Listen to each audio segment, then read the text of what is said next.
आपने creepy Indian main वाला meme तो देखा ही होगा, है ना? लेकिन क्या ये सिर्फ एक मजाक है? आज हम इसी ऑनलाइन स्टीरियोटाइप के पीछे छिपी एक बहुत गहरी और सच कहूं तो परेशान करने वाली सच्चाई को समझने की कोशिश करेंगे।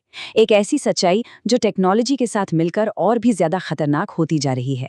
चलिए शुरुआत इसी चौंकाने वाली हकीकत से करते हैं। ये किसी एक इंसान का काम नहीं है। नहीं, पूरे के पूरे ग्रुप्स हैं जो एक साथ मिलकर एआई का गलत इस्तेमाल कर रहे हैं महिलाओं की तस्वीरों के साथ छेड़छाड़ करने के लिए। सोचिए, टेक्नोलॉजी का ये दुरुपयोग उस गहरी सामाजिक फ्रस्ट्रेशन को दिखाता है जिसे हम आज समझने वाले हैं। और हाँ, ये सिर्फ सेंट बॉब्स एंड वैजीन्स वाले मेम का कोई नया वर्जन नहीं है। बिल्कुल नहीं। ये एक गहरी सामाजिक बीमारी है जो न जाने कितने सालों से हमारे समाज में अंदर ही अंदर पनप रही थी, और अब एआई जैसी टेक्नोलॉजी के साथ इसने एक बहुत ही खतरनाक रूप ले लिया है। तो चलिए सबसे पहले ये समझते हैं कि आखिर एआई का इस्तेमाल इतनी खतरनाक तरह से हो कैसे रहा है। मतलब एक तरफ तो हम एआई से उम्मीद लगा रहे थे कि ये कैंसर का इलाज ढूंढेगा, उड़ने वाली कारें बनाएगा, और दूसरी तरफ कुछ लोग इसका इस्तेमाल ऐसे घिनौने कामों के लिए कर रहे हैं। ये स्लाइड ये एक बहुत कड़वी सच्चाई दिखाती है।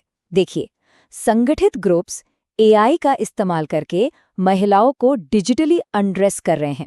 ये हरकत इतनी ज्यादा बढ़ गई कि ग्वालियर में दीवार पर बनी एक पेंटिंग तक को नहीं छोड़ा गया, उसे भी मॉफ कर दिया गया।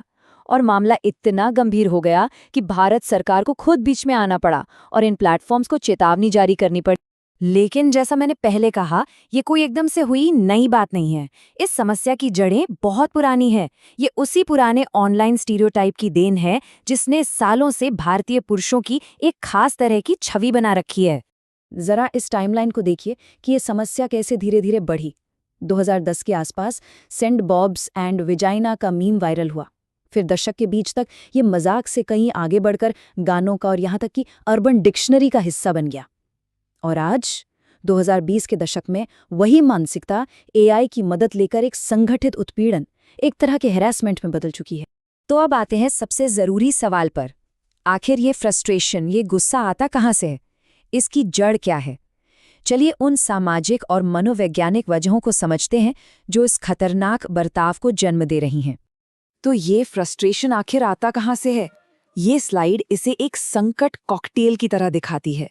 सोचिए, इसमें 4 चीजें मिली हुई हैं: अकेलापन, समाज का सफल होने का दबाव, सेक्स एजुकेशन की जबरदस्त कमी, और लड़के लड़कियों के बीच बातचीत का नॉर्मल माहौल न होना। और जब ये सब एक साथ मिलते हैं ना, तो नतीजा एक बहुत ही खतरनाक फ्रस्ट्रेशन के रूप में बाहर आता है।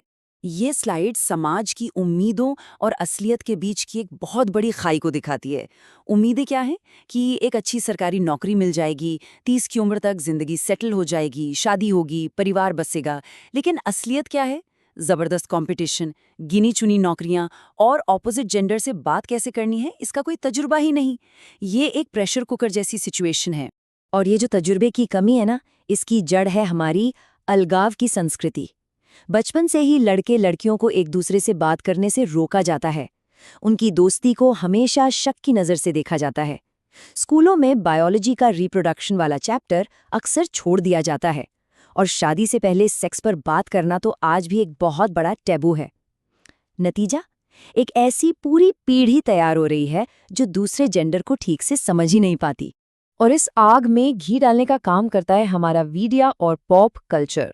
ये सिर्फ इस फ्रस्ट्रेशन को बढ़ाते ही नहीं है, बल्कि कहीं ना कहीं इसे सही भी ठहराते हैं। डिजिटल दुनिया तो इस आग को और हवा देती है। एंड्रयू टेट जैसे महिला विरोधी इन्फ्लुएंसर्स इस सोच को नॉर्मल बनाते हैं। सोशल मीडिया के एल्गोरिदम्स भी बार बार इसी तरह का कंटेंट दिखाते रहते हैं। और कई ओटीटी प्लेटफॉर्म्स पर जो कंटेंट परोसा जा रहा है, वो महिलाओं को सिर्फ एक चीज, एक ऑब्जेक्ट की तरह पेश करता है। और हमारा मेन स्ट्रीम बॉलीवुड, वो भी पीछे नहीं है। तू हाँ कर या ना कर, तू है मेरी किरण जैसे गाने दशकों से हमें यही तो सिखा रहे हैं कि लड़की की ना का कोई मतलब नहीं होता, कि सहमति या कंसेंट कोई मायने नहीं रखती। यहाँ महिला को सिर्फ एक ऑब्जेक्ट की तरह देखा जा रहा है। और सोचिए, जब हमारे नेता ही ये कहें कि अरे लड़के हैं, गलती हो जाती है, तो समाज को क्या मैसेज जाता है? ये दिखाता है कि कैसे ऊंचे पदों पर बैठे लोग भी इस गंभीर समस्या को कितनी लापरवाही से लेते हैं, और इससे गलत व्यवहार को और बढ़ावा मिलता है। ये सवाल सच में सोचने पर मजबूर करता है। जब देश के नेता ही ऐसी भाषा का इस्तेमाल करेंगे तो फिर समाज में इस तरह के बर्ताव को नॉर्मल मान लिए जाने में ज्यादा देर नहीं लगती। तो ठीक है, हमने समस्या को समझा, उसकी जड़ों तक गए। अब सवाल ये है कि आगे का रास्ता क्या है? क्या इसका कोई हल है? चलिए अब समाधान की बात करते हैं और उन कदमों पर नजर डालते हैं जो इस स्थिति को बदल सकते हैं। बदलाव का रास्ता इन 4 कदमों से शुरू हो सकता है। सबसे पहला और सबसे जरूरी, चुप मत रहिए। किसी भी तरह के हैरेसमेंट को साइबर सेल में रिपोर्ट कीजिए। दूसरा, अपनी एनर्जी को एक सही दिशा दीजिए। अपनी जिंदगी में एक मकसद ढूंढिए, चाहे वो कोई हॉबी हो, एक्सरसाइज हो या कुछ नया सीखना। तीसरा, ऑनलाइन दुनिया की वैलिडेशन से बाहर निकलकर असल जिंदगी में रिश्ते बनाइए। और चौथा, अपनी डिजिटल दुनिया को साफ सुथरा रखिए, जहरीले कंटेंट को ब्लॉक और रिपोर्ट कीजिए। तो कुल मिलाकर बात यह है कि इस फ्रस्ट्रेशन का इलाज इसके पीछे भागने या ऑनलाइन किसी को परेशान करने में बिल्कुल नहीं है। असल इलाज तब मिलेगा जब जिंदगी में कुछ बेहतर करने को होगा, जब एक असली मकसद होगा। और अंत में एक सवाल सबके लिए, इस डिजिटल फ्रस्ट्रेशन को खत्म करने की जिम्मेदारी आखिर है किसकी? क्या ये सिर्फ उन लड़कों की है जो ऐसा कर रहे हैं, या फिर ये हमारे समाज की, हमारे नेताओं की और हम सब की एक सामूहिक जिम्मेदारी है? इस पर सोचिएगा जरूर।